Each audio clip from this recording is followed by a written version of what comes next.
Okay, let's just get started because I don't want to be too late here. Y'all are here. So I'm going to go ahead and share my screen and hit record so that people who are not attending, I can still send this out to them. And I can also send it out to you so you have it as well. I cannot guarantee that my kids will not barge in here or who even knows what could happen.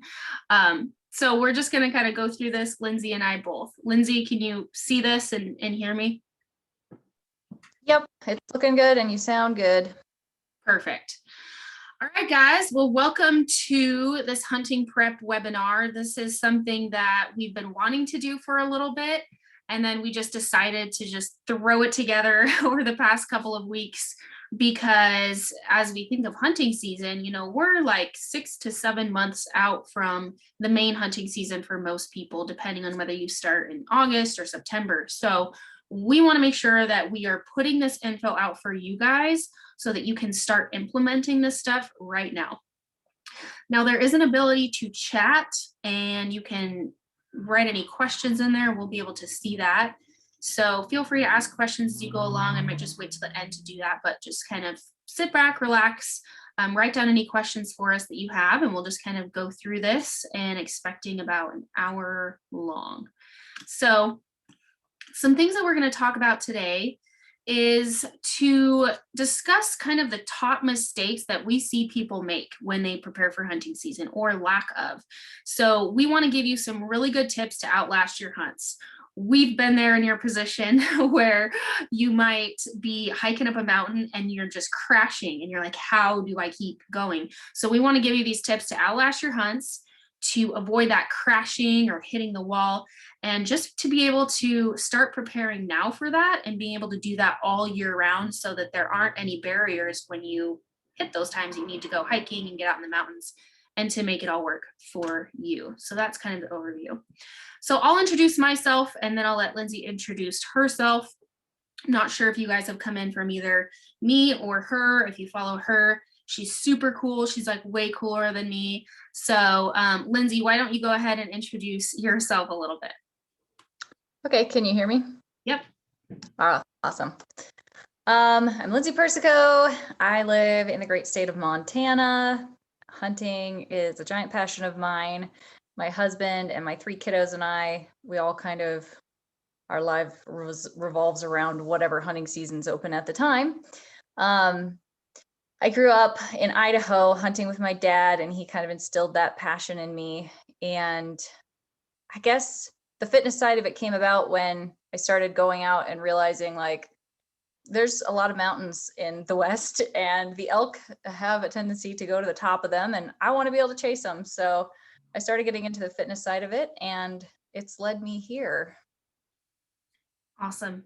Yeah, we're making a great team, or she's brought just a lot of fire to my team, and she is very much always in the outdoors. Like that's what she lives and breathes. And same with me. I grew up in northern Idaho with all brothers who were like over 6 feet tall. They were a foot taller than me, and my dad also. And so I had to try to keep up with them. And I usually failed pretty miserably. And I'll end up sharing some stories along in this webinar about how that led me to here. But I really kind of dove into the fitness and nutrition side of things from a young age because I was out there hiking a lot and hunting a lot, but I had a lot of stomach issues. I had health problems. I was only like 13 years old. I went through tons of like medical testing, and I ended up coming out with some issues that I had to really figure out from a young age. And so from then on, I just really dove into nutrition and performance and fitness, and in order to live this life that I wanted to be out in the woods, to be able to hike mountains, to be able to go from ridge to ridge to ridge and not hit that point where like, I don't know if I want to go down into that alder patch there because I don't know if I can come out, So that background of like growing up with brothers in Idaho and elk hunting and deer hunting and doing all of that led me to now being in Alaska with my husband. We have 6 foster kids, and all we want to do is live and breathe hunting.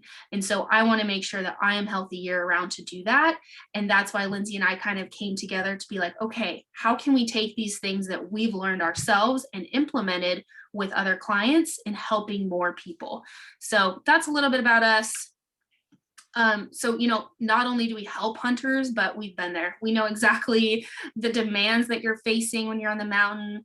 We know the science behind it. We know evidence and science-based strategies to help you with nutrition and physically so that you can literally do this all year round and not have to worry about if you can keep up. That is the whole goal, to be healthy, to live the life that you want. So, what makes this different? Because I see a lot of like hunting prep stuff and programs and things that are like, it's all the rage now, right? It's different than when our grandparents and our parents were hunting. They'd, take a sandwich and go hunting for the day in their Carhartts. It's a little bit different now. And I think it's a great thing because we are really learning how to optimize our performance, right? We are learning how to truly treat our body and become like the ultimate machine in the mountains. Like, Adam says this a lot. He's like, I want to be like the animal. If I'm hunting sheep, I want to be able to be like a sheep.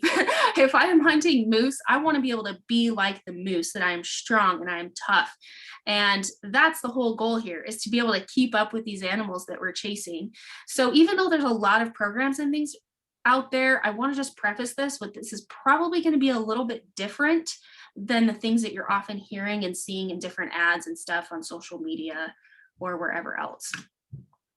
And if you stay till the end, we'll give you a little bonus and have a cool offer and a little surprise for you. That's Lindsay. She's ripped, so. she could beat me in an arm wrestling competition for sure. So even though sitting through a webinar isn't like probably the most exciting thing for you to be doing tonight, we do want to say we're not going to waste a second of your time here. We want to condense all the information in a short amount as possible for you to just start implementing right away.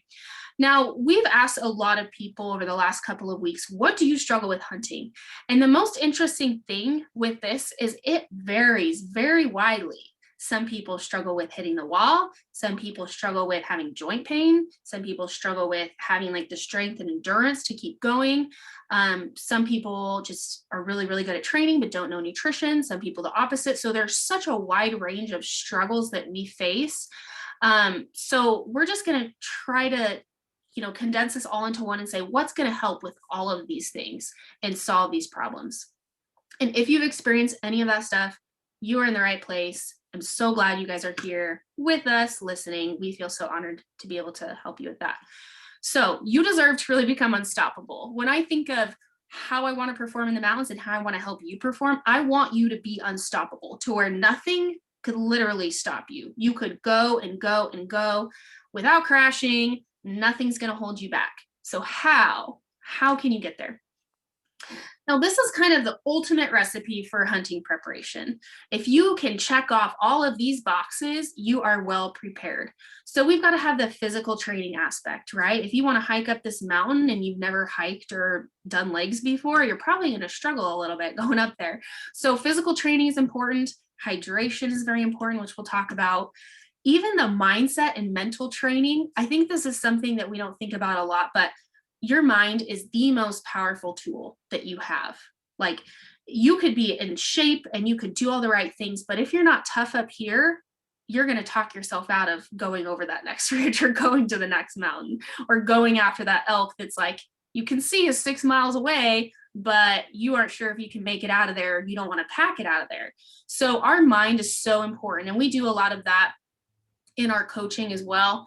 But the mindset thing is huge. Gear prep, obviously making sure you have the right comfortable gear, and feet and boots, big one. If your feet get ruined or you have blisters, no fun. And then nutrition is a big piece of it. So your nutrition every single day, your nutrition before and after your workouts and your training, and then your nutrition in the field plays a huge role. So this is like the ultimate recipe. If you can do all of these things together, you're going to be well prepared for whatever hunts you have coming up. But since we only have an hour, we're going to talk about mainly the physical training and the nutrition part of it and try to cover as much of that as possible. So let's dive right in. These are kind of our 3 secrets, or, basically these 3 things are so important and they're directly related to the mistakes that we see a lot of people make when it comes to preparing. So this is the bulk of what this webinar is going to be about, is these 3 things. So mistake number one, the first huge mistake that I see people make when it comes to preparing for hunting season is having a compromised training plan. And that is either overdoing it, like putting way too much emphasis on just the training part, or overtraining, not resting and recovering enough, or waiting until the last minute, thinking that you can prepare in 6 weeks, or not just having a plan in place, that you're just kind of going in, going through the motions, doing random workouts, found this one on YouTube, just kind of doing some random things. So mistake number one, compromised training plan. Mistake number two, second huge mistake, which I probably should have put this first because it's probably one of the biggest, is underestimating the power of nutrition. You guys, nutrition will make or break you. You could be in the best shape in the world, but if your nutrition is not on point, you're going to crash. So we're going to talk about that a lot. And then mistake number three, the last mistake, is reaching for the cookie cutter. And we will kind of dive into that and talk about what that means. Now, the most important thing is, if you've done this, you're not alone. I've been there. Lindsay's been there. We're going to share some stories and experiences about this. You're not alone. We all do this. So let's dive into kind of that first mistake, compromised training plan. So again, you're either overdoing the training, not giving yourself enough rest and recovery, or you go into the workout without having a plan or progressions like over time, month to month, or you're just waiting till last minute. Crap, it's a month out from hunting season. I better go hit the trail and start running. So I want you to think of this. I'm going to try to use some analogies to kind of teach you guys so that you can really think about this. Imagine trying to build a house without a blueprint. Probably be pretty difficult. Things aren't going to line up correctly. I want you to think of you building your body and your performance in the outdoors like building a house. And I'm going to go back to this analogy over and over and over. But if you don't have the correct blueprint and plan mapped out, there's going to be a random wall here. There might be just a piece of roofing over here. Foundation might not be there, and everything's going to crumble eventually. And you're not going to be that solid house built on a solid foundation. Okay. So we've got to have that blueprint. I'm going to tell you a little story about my goat hunt. So this was, I think it was 2 years ago, maybe 3 years ago. I was kind of like this. I didn't really go into this hunt with a plan. I kind of trained that summer like, I'll just do this and that and this random program and this random workout. And I would just kind of do random things. Now, there was a lot of issues that I didn't do right, which led to this situation. But we kind of just killed ourselves to get at the top here. And this is nice, really pulley. Like, this doesn't look bad at all.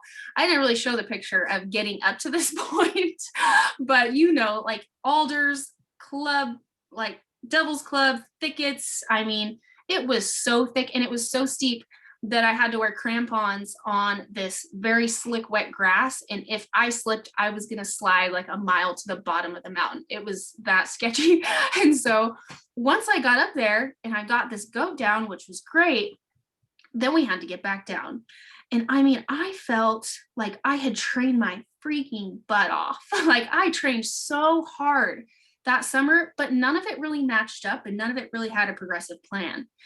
And because of that, I failed on the way out. I crashed so hard coming out, I couldn't make it back. And we ended up sleeping on the mountain in the alders in bear country, covered in goat blood. I tried to keep a fire going that night, but I mean, I just could not take another step. So I'll come back to that story. But really, what it comes down to, the top training tips that we have is to having progressions. To build your house, you have to start at the core, right? You have to start at the foundation, then build the walls, the framing, the house. Like, you do it in a certain order. And if you don't have that plan, you're not building your house. So I want you to think of building your foundation like your core, and that core strength, so important. The framing and the walls, like your strength, getting stronger. And then your endurance and your power to keep going and going and going, kind of like the roof and all of the accessories that just top off the house and make it beautiful. So you are just like that house. The other thing that's important is to mimic your backcountry hunts into your training. So say you're doing like steep and deep stuff, you want to do similar stuff in your training.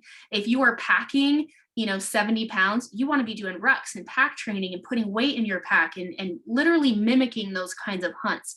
If you are doing those full body, like heavy moose hunts like this, you're going to want to be doing lots of legs and back and core work because you've got to be strong to pack that out. You're not going for 20 miles, but you're going for like a half mile to 1 mile with 100 pounds on your back. So you want to mimic your training like your hunt is going to be. A lot of full body functional exercises are very effective. Really prioritizing rest and recovery is super important here. I see this all the time. Work out 7 days a week, hour to 2 hours a day. Like that's gonna, help you. But really, you have to rest and recover. That's why we spend a third of our life sleeping, because we need that rest and recovery. So learning how to push, but then also pull back and let your body recover, so you're not just digging yourself into the ground and then end up crashing later on because you didn't rest enough or injuring yourself. So that's really important. And then also stretching and mobility to really prevent the injury and imbalances that can come. And then making sure that you have the right gear, practicing in the right training shoe, making sure your feet are in good shape. So these are kind of our top training tips. You want to screenshot that and have that as you're reminding yourself what you need to be focused on. Go for it. Lindsay, what did you have to kind of add to this? I was going to expound a little bit on how important preparation is to success. If I look back over my life and I look at the times where I really have succeeded at something, it's never been without a lot of preparation going into it. I spent a month in the Arctic in a survival situation with no tools and nothing but the clothes on my back. It was just like an experiment for the History Channel as a show. And I ended up being able to make it through that challenge and win. And whenever anybody asks me about my experience there, I always go back to it. It had everything to do with preparation, and it wasn't just physical preparation, it's mental preparation, which you touched on earlier. Our mind is incredibly important to help prepare for whatever we might encounter.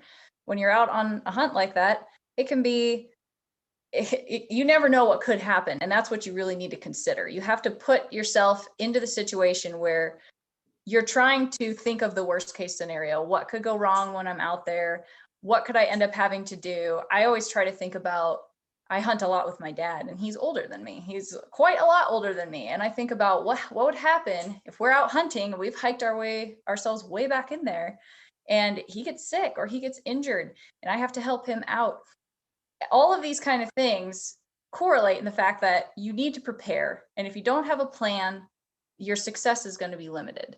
So taking the time to make a plan up front is going to directly affect how much success you're going to have later on.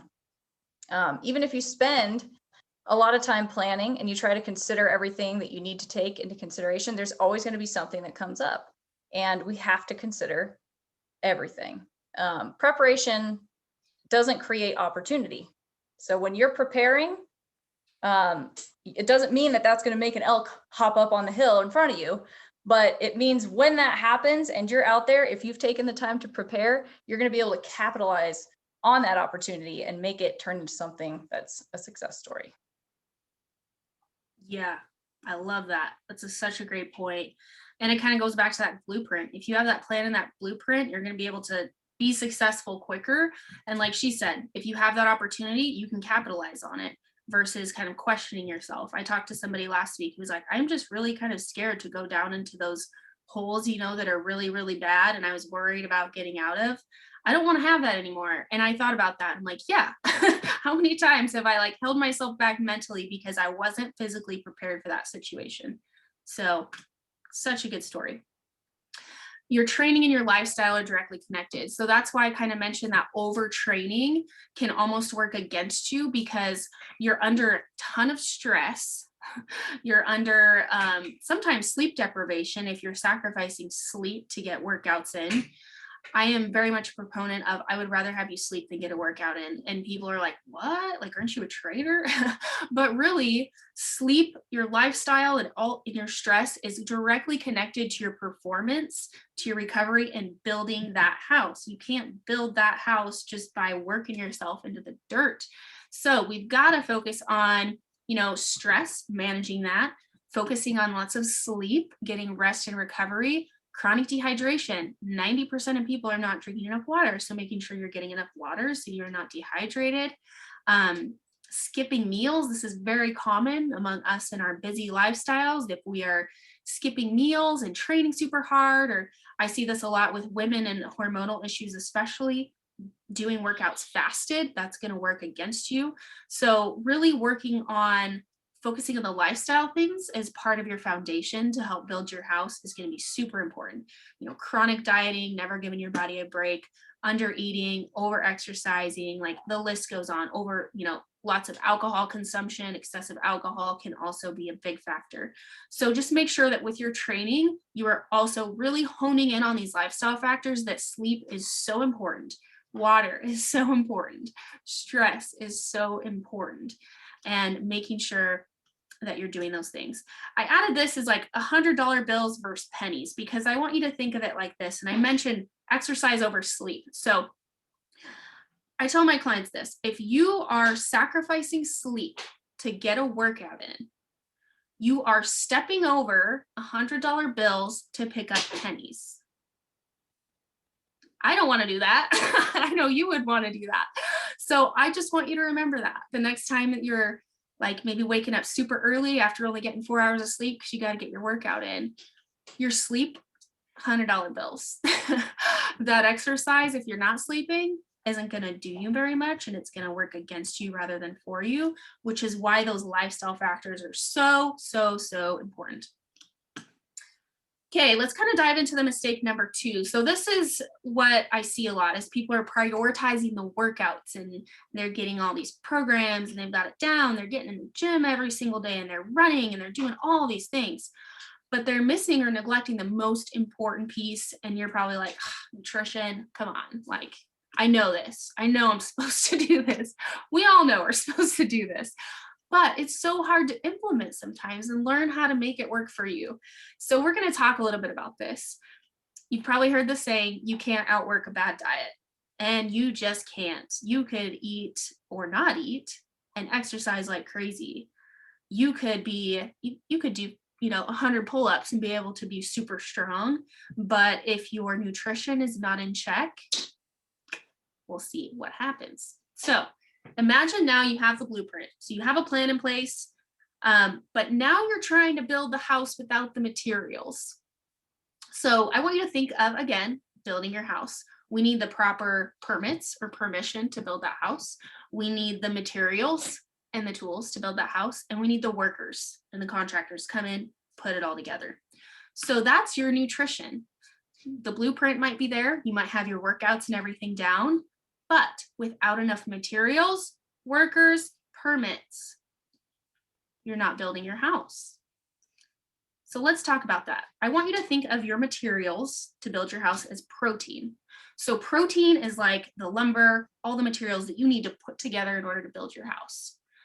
The carbs, super important, because the carbs are like the workers. They are the ones that come in, put the building blocks together, build the house up, help build muscle, help sustain your energy. That's what the carbs do. They're the workers. If you have materials but no workers, like, you're not going to build the house. So you need both of them. And then fats are kind of like your permission to build. So if you don't have enough fats or the right kinds, or your hormones are off, because fats are directly correlated to your hormone production, then you don't have permission to build that house. So that's why you need all 3. I see so many people cut out a whole food group or a whole macro group. I'm not going to eat carbs. Okay. I guess that's your choice. However, I want to educate you guys on this because it's so important. Food is fuel. Protein, we don't need to be afraid of fats and carbs and protein if we're getting the right kinds and we really understand how all of these things correlate and work together. So think of that. Your food is fuel. When you have a gas tank and it hits empty, what do? You fill it up. Now, there's kind of 2 people in the world. There's the people that fill it up when it's like half full or it's starting to get a little empty. And there's the people who wait till it's below the empty line and their car is just about to quit and then they fill it up. I'm not sure which one I am. I think I've done both. But really, I want you to think of your body like this. You've got your own fuel tank. Food is fuel. When you are hitting that empty line, that red line, when you are in the mountains hiking, you will know it. You know it. You start walking slower. You start feeling like you're hitting that wall. You might feel nauseous. You are literally on empty. And I see this a lot. And people don't bring enough food. They don't like fill up their tank quickly enough, because when you're hiking, you're filling up your tank, hour or two, it's empty again. Fill up your tank, hour or two, it's empty again. If you are hiking all day long without filling your tank, boy, you're running on empty, and you're about to quit your engine and then hit that wall. And then there's no coming back from that once you get past that point of no return. So I want you to remember that, to fill your gas tank. The food that you eat is fuel. It is not meant to be feared. It is not meant to be cut out. It is not meant to be restricted. It is 80% of your entire goal and performance, no matter how hard you're working out, no matter how well you're sleeping. If you've got everything in check, but your nutrition is off, you're neglecting 80% of your goals. It is truly the most important piece of your goals, of the way you feel, of your energy, of your performance. Hands down. Again, $100 bills versus pennies. What do you want to pick up? If you're neglecting nutrition for everything else, you're picking up the pennies. Backcountry nutrition. So this is a big question that people have, like, what do I need to take? It kind of depends. You know, if you're on day hunts, it's pretty easy to kind of pack your food for the day. If you're going for a couple of days, this is where you want to plan ahead. This is where you want to make sure you have enough. For me in Alaska, I'm always going on at least week trips. So I'm always having to pack and plan and prepare. There's no such thing as a day trip up here, because everything we do is by airplane. So we have to wait till the next day to even start hunting. There's no such thing as a day hunt in Alaska anymore. Idaho, we used to do it all of the time. So the main thing with backcountry nutrition is, again, think of your fuel tank. How many times can you think back to when you were hiking and you just started getting tired and kind of crashing and hitting a wall? Did you refuel, or did you just push through it? Did you refuel, or did you leave it empty and then you crashed? You know, so we've got to continually refill that tank throughout the day so that you become that unstoppable hunter and hiker that you want to be. We kind of talk about sustainable nutrition, and this is what Lindsay and I both teach, is really prioritizing good whole foods 80% of the time, and then enjoying and being flexible the other 20%. We don't want to cut out whole food groups. We don't want to say, don't ever eat a piece of cheesecake. We don't want to ever say, like, completely cut out everything that you like and make you miserable off eating chicken and rice all day. Like, that is not what nutrition is. We need variety. Our bodies are meant for that. But we want to have that sustainable flexibility to where if we're eating good whole foods 80% of the time, we can be flexible the other 20%. So some general fueling tips, you can screenshot this if you want. This is very, very general. Like nutrition, it can get so deep, but plan ahead, stay hydrated. Protein, we've got to prioritize that, because if you don't have those materials and those building blocks, you're not going to be building your house and building the muscle that you need. Embrace the carbs. We need those workers to build everything and put it together. Balancing your blood sugar, kind of like, you know, eating consistent meals throughout the day instead of like skipping or only eating dinner, or just drinking caffeine all day long and then eating a huge dinner at night and snacking. Avoid just eating straight carbs alone, because that can also just make your blood sugar go all over the place. So always try to pair carbs, whether it's bread or pancakes or anything, with something else, eggs, you know, turkey. Like, try to prioritize protein with the carbs. Carbs aren't the enemy, you guys. I just want you to know that. If you fear carbs, carbs are your friend. And then managing your fats and prioritizing healthy fats. There's a difference between getting all your fats from steak and getting some of your fats from like nuts and seeds and oils. So, you know, varying up fats is really important. Pre and post workout strategies, nutrition wise, this is something that we teach as well, and it can get kind of complicated, but making sure that you're fueling yourself before your workout and after your workout with a lot of carbs. You're going to be using a lot of your carbs around that time. That's why when you are hiking, you are burning through your stores so fast. And if you don't give your body that fuel, it's going to pull from somewhere else. I've seen it pull from muscle before. If you are not fueling your body properly, you're going to start burning and pulling from other stores in your body, and it won't always be fat, depending on your body and what you've eaten. So just make sure that you are fueling your body during your workouts, before your workouts, after your workouts, instead of starving yourself or just pushing through. And then eating, like I said, that 80-20 rule, and then eating for your needs and goals. Every single person is different. And nutrition is such a big topic. For us, it takes sometimes months to teach and implement with a client, but sustainability is the goal. You have to sustain this for life. Flexibility is the goal. You have to be flexible with yourself. If you are all or nothing and you're cutting things out, you know you just want it more. So why do that when you could just have that 80-20, be flexible with yourself, and learn how to properly fuel your body for performance. When you start seeing food as fuel, you become an animal. I've seen it time and time again in myself and in other people that I've taught and in clients, and we'll talk about that a little bit later too. So the ultimate goal is that performance, and nutrition, like I said, it's those $100 bills. We don't want to just pick up the pennies. So we're kind of running a little bit short on time, but I wanted to, well, I guess we still have some time, but I wanted to go over metabolism. So I'll try to make this quick. It can be an extensive topic, but to keep this simple, I want you to think of your metabolism like a hot fire, or just like a fire. Okay. When you are feeding it big logs, lots of fuel, what happens? The fire gets bigger and it burns hotter. When you just feed it little pieces of kindling, it's gonna like simmer down. It's gonna be simmering coals. It's not gonna burn very hot, and the flame isn't very big. So I want you to think of your metabolism like that. Would you rather have your metabolism be sped up and be like a hot, burning fire that is burning a ton of energy throughout the day so you can eat a lot of food, build muscle, burn fat?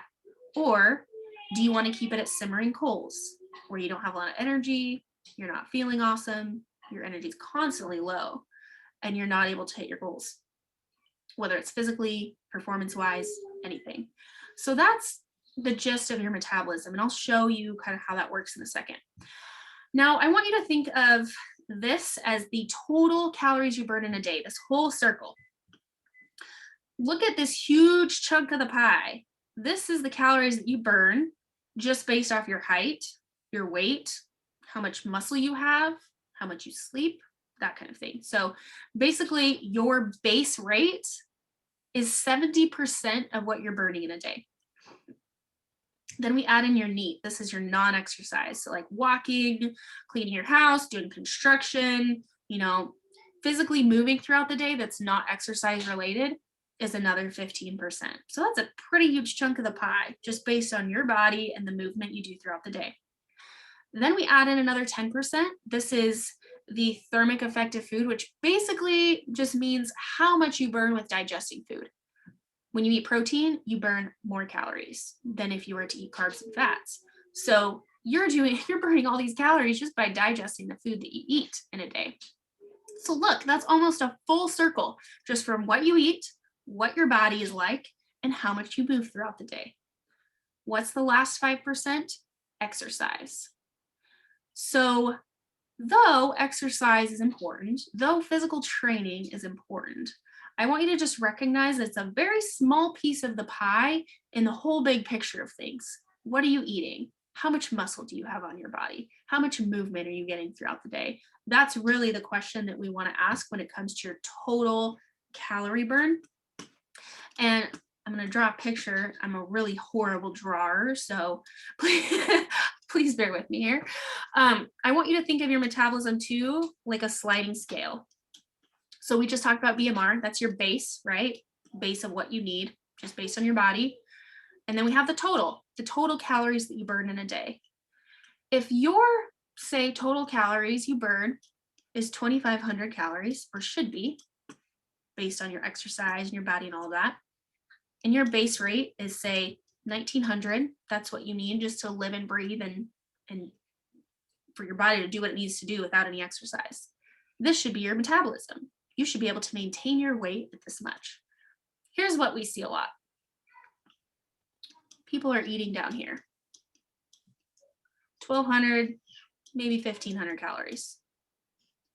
what do you think happens when your body should be here and it's now maintaining here? It's below your base. It's way below what your metabolism should be. And that's where we talk about this being a hot fire. Ooh, hot fire. And this being just simmering little coals that are hardly burning. So the goal with food and nutrition to make you become a machine and you become an animal in the mountains is to get your metabolism back to where it needs to be. Because it's a sliding scale. You control your hunger, you control your metabolism. If you feed your body a lot of fuel, it's going to burn a hot fire. If you don't feed your body a lot of fuel and you're feeding it kindling all day, you're not going to burn a lot. So that's my analogy here. Oh man, how do I get this back? Lindsay, did you have anything to add to that while I'm trying to pull this back up? Yeah, I mean, I think sometimes we underestimate how important nutrition is just because we're not taking into account what we're really doing. I mean, hunting, the way we like to do it is it's an athletic pursuit and it requires strength and agility and stamina. And when we're out there in the mountains and we are hiking for miles and miles, that's similar to what an endurance athlete is doing when they are traveling all day long, extended distances. But then if we're successful in our hunt, when we get to the end of that long day, we're hopefully going to be throwing on a really heavy pack and hiking ourselves all the way back out. And yep. If an athlete knows how important nutrition is and they take so much time to make sure that they're fueling their bodies for what they're doing, we should be even so much more than that, taking nutrition into account for what we're doing. Yep. Ditto. That's awesome. Going back to my goat hunt a couple years ago versus my sheep hunt last year, same thing. I was picking up the pennies. I was not picking up the $100 bills. And I did not really plan my food. We ended up being weathered out for like 5 days. So we were just sitting, waiting to go. And once I went, I was not prepared. I took probably an eighth of what I should for food. I mean, I brought stuff, but I was just like, oh, I'll just be okay. I'll make it. No, I crashed so hard. And it's literally embarrassing to say, but I broke down crying in the alders. I was like, I quit. Why can't I go any further? I could not take another step because I let my body get below that empty line and I was not refueling it because I just kept pushing it off like, not a big deal. I'm going to be fine until I wasn't. Change that to last year. I really prioritized the $100 bills. Busy mom of 6, hardly had time to train. I mean, I was maybe training 3 days a week, nothing crazy intense because I'd just gotten a baby like a month before sheep season. And I was like, I'm gonna die. Here I am like training people for this and I'm a month out of sheep season and I am gonna die because I'm hardly training. So I said, you know what? I'm going to prioritize nutrition. That's going to be my main thing. I don't care if my legs hurt, if anything else hurts. As long as I'm fueling my body, I'm going to be fine. So that's what I did. I packed food. I made sure I was getting all of the protein, the carbs, and the fats that I was going to need. And I am not kidding you. It made all the difference in the entire world. I was not in the best shape that I've been in because I went from 0 kids to 6 kids and I didn't have time to train like I used to. But because I started focusing on the 80% versus the 20%, I was unstoppable. I could go. I could beat Adam. I was beating him up the mountain. He's 6'2", like 260. I had a 60-pound pack and I was beating him and I was like, this is insane. I'm not even in shape.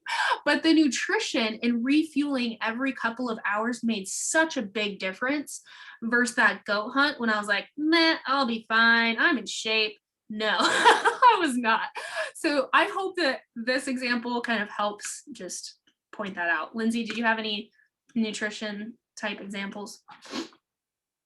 Yeah, I mean, basically just going back to a little bit of what you said. I mean, consuming your fuel in the proper ratios before and during your hunts it helps prevent a lot of things being broken down later on. If we're not taking care of our nutrition along the way, we can be losing muscle tissue. Yep. Stress is going to go down, and our recovery time after our hunts is also going to take. It's going to take longer, and your immune system can be diminished and damaged from not just giving your body what it needs when you're putting it through such a strenuous activity. To eating breakfast is so important. Even during training, eating breakfast is so important. And it helps us to stay fueled for later in the afternoon and evening if we're getting all those nutrients in early in the morning. I hate eating breakfast when I'm hunting. I don't like it, but I know I have to do it. Otherwise, I'm going to pay for it later. Yep. Good point. Yeah. Breakfast is so important. Getting that fuel in early in the day, so important. So I know there's so much to go with nutrition. That's kind of like the main thing that we want to hone in on is just the importance of it. If you can just, like I said, focus on that $100 bill, that nutrition over just the workouts, that's 20%, maybe 10 to 20%, you're going to be in a good place this year. Even if you don't have the time to train, focus on nutrition for sure. Learn the hard way on that many times. Okay, so the last mistake that we're going to kind of hone in on here is reaching for the cookie cutter. And I want to say this with utmost respect to other programs and things that you may have tried, because I've done the same thing. But I want you to now imagine you have all the materials that you need. Your nutrition is dialed. You've got the protein, carbs, fats. You got the materials to build your house, the workers. You've got the permit. You've got the blueprint. You've got the plan. Time to build the house. But now just imagine having the exact same blueprint as everybody else. Do you fit in a box? I know I don't. Do you fit in a cookie cutter? The same one that fits for hundreds of other people? I certainly don't. And I know from experience, not a lot of people do. So it's not necessarily a bad thing, but we want to talk about why the cookie cutter and reaching for that cookie cutter program may not be the best choice for you and your goals. So again, back to my hunting stories. I've tried a couple of things that were very much like cookie cutter, saw fancy ads and, oh, that looks really cool, I'm going to try that. Again, it didn't really work. It was like, okay, but what about this? Like my hormones are off. Now what? I'm gaining weight on this. Now what? I don't feel like I'm in shape. Now what? So I learned early on that the cookie cutter wouldn't work for me because I was a unique individual. So we're going to talk about that. Your goals, your life, everything is so unique compared to the person sitting next to you. Lindsay, did you have something to add to this? Yeah, I have an example actually, because like you said, everybody's so different. And a prime example of that is my husband versus me. And I see it play out in the woods every hunting season. So my husband is an animal. I know it's probably similar to you. I love him, but he's ex-military. He's full of testosterone, and there's no way that I can take his training and apply it to myself and expect it to work. I used to think that anything he could do, I could do, and I could just use that stubborn, kind of hard-headed, typical hunter attitude and just make it happen. But one time I went on a trip with him and I finally realized I was wrong. So we were training all summer long, both of us kind of doing our own thing. And his training was carrying a 65-pound pack up this mountain that's not too far from our house. It's really steep, and parts of it are even like climbing up little bits of cliffs. Like, it's very steep. It's not extremely long, but it's very steep. And he would do it a couple times a week with a buddy of his. And I would take a 65-pound pack, but I wouldn't go up the steep mountain. I would go up this longer stretch that was a lot more gradual. So I felt like I was training, I was working hard. I was getting ready for elk season. And one morning he's like, do you want to go with me? You can come on up with us if you want. And I was like, well, fine, I can do this. If he can do it, I can do it. So I reached for that 65-pound pack and he cautioned me and he's like, you might want to start out with 45 pounds. Like, it's pretty steep, it's pretty intense. And I was like, no. I let my pride get the best of me. And I said, nah, if you can do it, I can do it. So I grabbed it and off we went. We hit that hill. It was dark and we started up it. And by about the halfway mark, I was really lagging behind. I was doing everything I could to keep up with him, but I was falling behind and I wasn't feeling very good. I was starting to get sick, but typical stubborn me, I'm like, no, I can do this. And I kept going. By about 3/4 of the way up there, I hit that wall that we've been talking about. And it was to the point where I had to take off the pack. I had to sit down. I was shaking. My body was giving up on me. And it was refusing to go any further. And he crested the top of the hill like it was no big deal. I watched him as he came back down and met up with me. And I struggled to carry that pack all the way back down that hill with shaking legs. I was weak. I hadn't brought any water. Like, just so many mistakes were made. But when I got to the bottom, I realized, like, this is exactly what you're talking about. Him and I are completely different people. And I want to say, like, I did end up conquering that mountain. Like, that lit a fire in me. And I'm like, I know I can do this. I just have to approach this in a way that's going to work for me. So instead of just throwing on the pack like my husband and hiking up there, I took my time and I created a plan that was going to work for where I was at and where I wanted to go. And I took it step by step, and I have scaled that mountain many times now. And I'm really proud that I could do it. But the road to success and the road to your goals is going to look really different for every single person. It can even be the same exact goal you're reaching for, but the way that you're going to get there is going to be different than the way that somebody else is going to get there. 100%. Such a great example. So, people may try to tell you that, like, yeah, you could just buy any program. This worked for so-and-so, and this worked for so-and-so, and this worked for so-and-so. It's going to work for you. But we're not going to tell you that. We're going to just go against the grain here and say, no, what works for Lindsay isn't going to work for you. What works for me isn't going to work for you. What is going to work for you?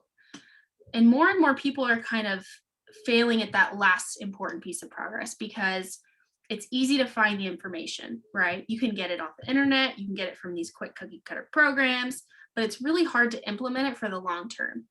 And that's because it is not tailored around you specifically. And it's not teaching you specifically how to maintain that for the long term. And you might have a lot of questions. You might be asking yourself all of these things, like, what am I supposed to pack? What do I do? How long am I? What's the purpose? Is this working? It worked for Susie. Why isn't it working for me? I don't have motivation this week. Like, I've slept like crap this week. My energy was terrible. I worked out hard. I eat good. I'm still gaining weight, or I'm not hitting my goals, or I'm still crashing on the mountain. You have all these questions, but you don't have that support that is totally molded around you as the individual. And I've seen this a lot. I've experienced a lot. I'm not going to sit here and say, because this worked for me, it's going to work for you. I want to tell you that what's going to work for you is going to work for you. And that's really confusing. Like, what should I do? It depends. So let's kind of get into that. Why? I can't tell you exactly what it's going to work for you because you're an individual. Your life, your time availability, your hunts, your circumstances, your body, your metabolism, your likes, the things you don't like, all of that is different than anybody else's. So if you're going to be a sheep hunter, you shouldn't be on the same program as that elk hunter or that moose hunter. You've got to have a plan that really defines all of these things, that checks off the boxes. Yep, fits with my life. Yep, fits with my hunt. Yep, I have the time to do it. I'm not going to fail. Yep, fits with my metabolism. You are totally different than anybody else. And I am not going to put you in a cookie cutter or in a box and say, this plan is going to work for you, because your plan and your program and your nutrition should be seriously different than any other person's, because it's yours and it's unique to you as the individual. So when you understand that, when you understand, like, yeah, I am unique. Nobody's like me. I'm the only Tana out there. I'm the only Alan out there. You will get the same success with this approach. And I'm going to tell you something right now before we get into that, that you need to be taking action right now, not waiting, like we said, till a month before hunting season. You need to be starting now. I wanted to throw together kind of a projected timeline of what your workout should be looking like from now until this fall. So, in phase one, like this spring, you want to be building that foundation, just like building your house, that foundation of core strength, mobility, flexibility, and balance. If you can build that foundation and build up from that, man, you're going to be unstoppable. Then you get into like the later part of the spring, you want to be progressing into more like full body functional with a strength focus, prioritizing adequate rest and recovery with nutrition with that.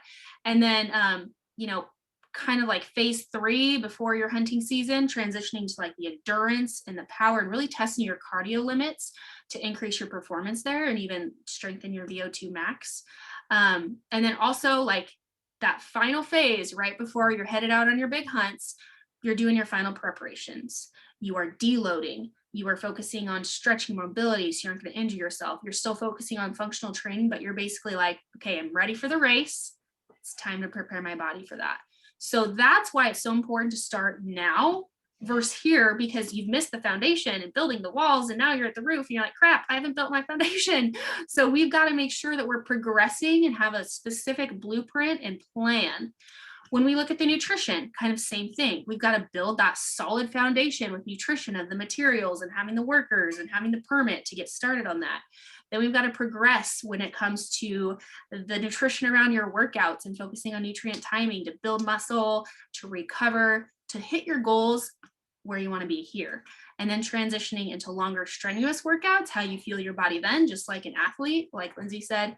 And then in the field, don't forget take food in the field, planning your nutrition to optimize your performance and make sure you're unstoppable. So you've got kind of a blueprint here of what to do with your workouts.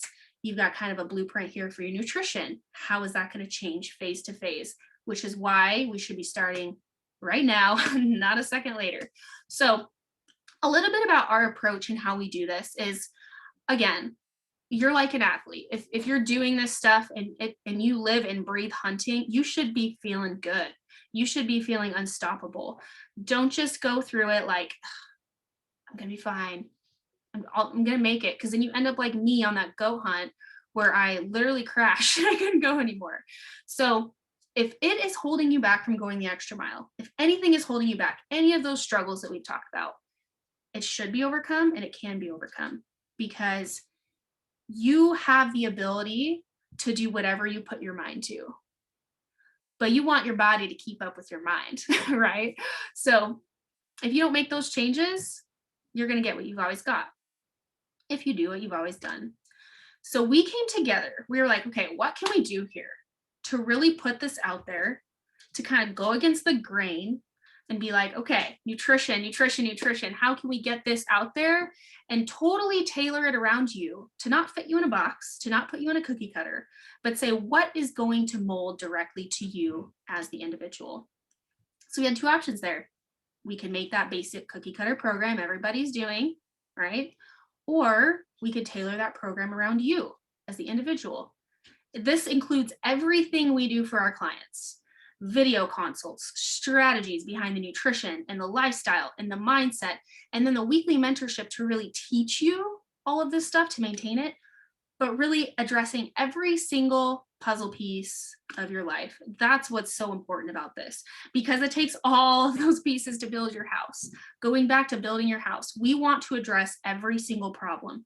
We want to make sure you have the training with progression and reasoning behind every single phase. We want to make sure that you've got the proper nutrition strategies to give your body exactly what it needs off season, preseason, like pre and post training sessions, and in the field, making sure that you're ready to get out there so you are unstoppable. Having that customization is so key, and having the education behind it so you know why. Why do I need to eat carbs? Why do I need to eat it before my workout? Why do I need to eat it after? I'm not hungry. Why do I need to eat? All of these things are questions that you should have answered, and you have somebody there to support you with it so that you truly understand the why behind it all. That there's no really real question of what do I need to do? How do I do this? It is completely tailored to you, because you deserve to literally be unstoppable, to overcome all these struggles that you're facing. Because I've been there and Lindsay's been there. And so many people have been in your shoes that have come to our door and said, hey, I need help. And I want to help you guys do that because that's what this life is about. If you're not living the life that you want and you're being held back from those big dreams that you have, overcome it. You're young. You can do it. We want to do this till we're 80 or longer and just continue to do it and live the life that we want and stay in shape all year long so that we can maintain it, stay motivated, have energy, be pain-free, just go, go, go, and go. So we're going to throw out those old habits. We're going to say, okay, we're done with that.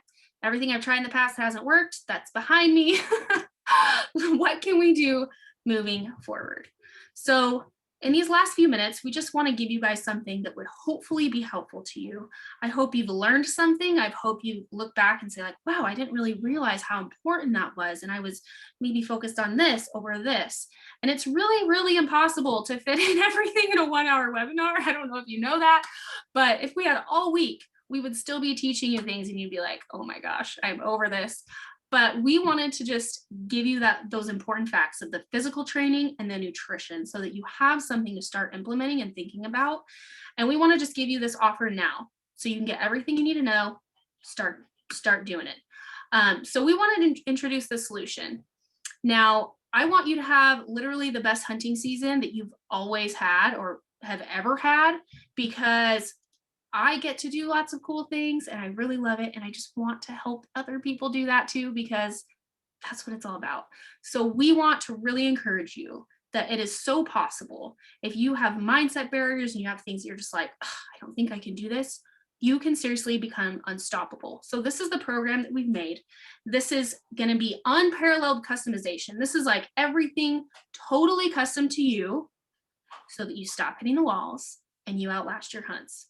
And this is, again, very custom program. It is going to be the bridge behind or between like where you're at now and where you want to be for those hunts that you're preparing for.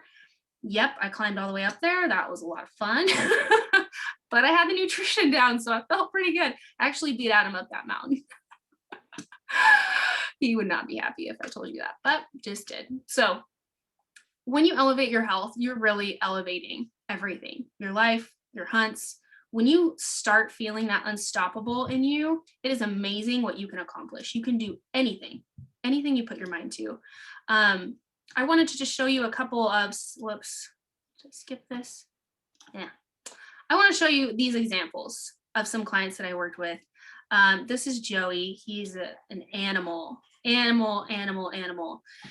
Now, for him, we mainly focused on nutrition. He had his training down, he had the blueprint, he had the map, but he didn't have all the materials and the proper just materials, workers, all that. So this is what he said. For years, I spent countless hours in the gym prepping for hunting season with no idea how to fuel and feed my body, especially on the mountain.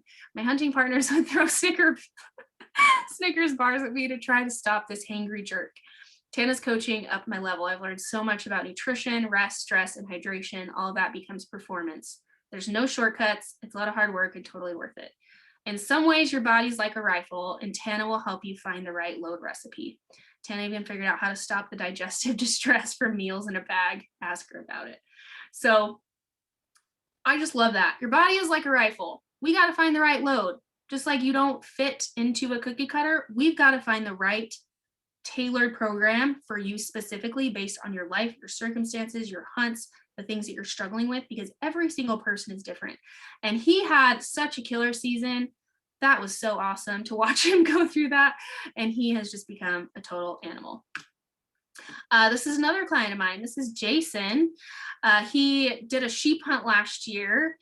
And he said he was like in pretty good shape, fairly decent shape, but he was doing another program at the time, a virtual training program. And then his gym shut down with COVID. And so he's like, I don't have all the equipment that I need. So he reached out to me. So I kind of designed a program around that. And the thing that I loved about this is I got a picture from him with a 41-inch ram. And I was like, no way. I mean, he said at 51, he was in the best shape of his life, felt better than he ever has. And that to me is so awesome. When you can take that personalized approach, you're going to crush every mountain that you encounter because it was for you. Just like Lindsay, she decided what's going to work for me, what's going to get me there, and she did it. And now she's summiting all those mountains. And then this is another friend of mine that I worked with postpartum, who was avid outdoorsman, not necessarily a hunter, but hiked a lot. Did like mountain climbing, rock climbing. She did ice climbing. Like she was a big climber, rafter, like very much into the outdoors. And we worked with her postpartum to like get her back. So these are the people that it's worked for. I'm not just blowing smoke here too much. And then Adam actually let me do his food for sheep season last year. He was like, I guess I'll listen to you. Now, I don't really train him. He doesn't listen to me. If you know, you try to teach your spouse something, it doesn't work great. But he let me do his food for him. So I was like, here, this is what you're gonna need. And he's like, this is a lot of food. And I'm like, trust me. So we took the food, and even though I beat him up that mountain, he said he felt better than he ever had. And he was like, wow, I didn't actually crash that whole time. I had to bring a lot of food, but it sustained me and it was well worth it. So again, a really good example of how nutrition alone can make such a big difference in your performance. So this unstoppable program is you. Like, this isn't just a one size fits all. This is totally tailored around you as the individual to help with your personal life. And because of that, we give so much time and energy, and it's very customized, and it's very much addressing every piece of the puzzle. We want to make sure that we're giving you all the time and attention that you need and progressing at the proper amount and meeting with you weekly and talking about how you're progressing. So because of that, our spots are limited. We don't just take on a bunch of people and say, here, buy this program. Like, we want to make sure that we are giving this to you. So we have 5 spots right now. If you take action right now, reach out to us. I'll talk about how to do that. That this unstoppable program is going to make you unstoppable because it's going to be tailored to you and your program. Now, what does that program look like? It's different for every single person. We want to address every single piece of your puzzle. And to do that, we need to get on a phone call with you and talk about these kinds of things so that we can address every piece of the puzzle and be able to tailor a totally custom program to you. So again, Jason's program, different than Joey's program, different than Sarah's program, different than my program. It is all different. It is you as the individual with not a single piece missing. And when you do this, when you can really listen to your body and do what works for you versus what works for the other person, you're going to say goodbye to all these things. You're going to be able to attack the struggles of hitting walls and joint pain and not having the endurance and, falling behind and feeling like you're just struggling up the mountain or not able to carry your heavy packs. I mean, we've got to tailor this totally around you and your goals. And I wanted to throw something else in here because feet are so important. So what I did is I reserved 5 foot mapping kits. These are awesome. They're like $150. And I reserved these for the first 5 people that come in our door to do this program because your feet need to be taken care of. We don't want to leave one puzzle piece out, right? We want to make sure that you're well prepared with the gear, the nutrition, your feet are going to be solid. You've got all pieces of the puzzle together.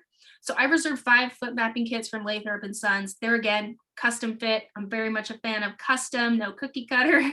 And so this is like a 3D mapping kit, and it maps your foot, and they can create an insole around that for whatever boot you have. So I wanted to reserve that as kind of a bonus for anybody that kind of applies for this in the next 24 hours. And yeah, their boots are actually really nice too. I have problems with blisters. So if you have blister issues, let me know because they have this blister kit. I kid you not, I used it last year, not a single blister. I used to have to quit hunts because my feet hurt so bad from blisters. So I want to just throw that in there as a bonus that apply, and you're going to get that foot mapping kit as well. So the next steps, how do we get started? This isn't just a buy now, here's your program. This is literally like, we've got to build this relationship with you. This isn't like you need to fit a certain criteria. Again, this is about you. So what I want you to do is if you want in on this and you're like, yes, I want to see what you could do for me. I want you to be able to create a custom program for me this year. Text me. So screenshot this now. or you can email me because I think I emailed you earlier with a link to this webinar. But text me, I want in, or whatever you want to text to this. This is my number.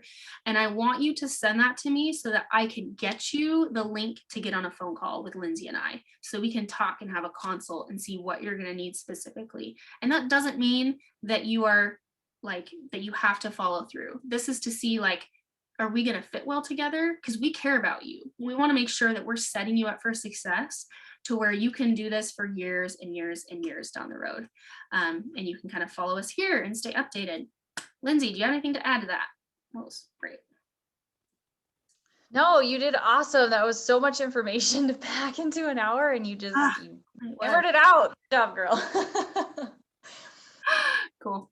Well, yeah, you guys text me 208-290-8930, or if you know Lindsay, you can message her as well. Instagram, I'm on that more than Facebook. Email, you can screenshot this so you have it. But I wanted to just say thank you. Thank you so much for joining this webinar. Thanks for listening to us yap at you.